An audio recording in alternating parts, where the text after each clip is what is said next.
خوێندکاری زانکۆیە و ڕووی لە هەڵمەتێک کردووە تاوەکو کتێب ببەخشێت. دەیەوێت بەبەخشینی کتێبەکانی هاوکاری کتێبخانە سوتاوەکەی پیرەمەگرون بکات تاوەکو خوێنەرانی شارۆچکەکە بۆ بابەتە زانستیەکان ڕوو لە کتێبخانەکەیان بکەنەوە. منیش وەکو هەر خوێندکار و خوێنەرێکی تر بەشدار بووم لەم هەڵمەتە بە چەند کتێبێک. بەڕاستی ئەمە شتێکی زۆر باشە و داوا لە هەموو خوێندکارانەکەم بەشدار بن ئەگەر بە کتێبێکیش بێ ئێمە ئەتوانین کتێبخانەیەک بنیاد بنینەوە.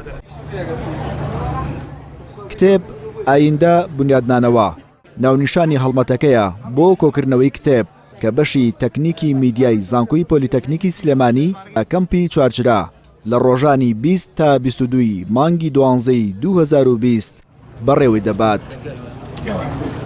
خوێندکار کتێب ناسووتێنێ، خوێندکار بەرهەمی معریفە و کتێبە، خوێندکار خوازیاری ئەکادیمیایە، خوێندکاری زانکۆ بەشێکە لە دروستکردنی کتێب. ئەمە پەیامی سەرەکی ئێمەیە. پەیامی دووەممان ئەوەیە کە تعویزی ئەو خەسارەتە بکەینەوە کە لە کتێبخانەی پیرەمەگرونی ئازیز کەوتووە. ئەو هەڵمەتە لە کاتێکدایە کە کتێبخانەی پیرەمەگرون بەهۆی سوتانیەوە جگە لە کتێب پێویستی بە هاوکاری دیکەش هەیە. پێویستمان بە ڕەفەیە بۆ بنیانانەوە کاو کتێبەیە ئێمە ئەوە ئیسفادەی لێ ناکەین ئەگەر ڕەفەیە یان شوێنی نەبێ پێی تەرتیب بکەینەوە لە شوێنی داینین. جایمە داواکاری لە هەموو کەسایەتی و لایەنەکان کە دەستی هاوکاری بۆ کتێبخانەکە درێژکەنەوە چکا بەڕاستی پیرەمەگرون پێویستی بە کتێبخانە هەیە.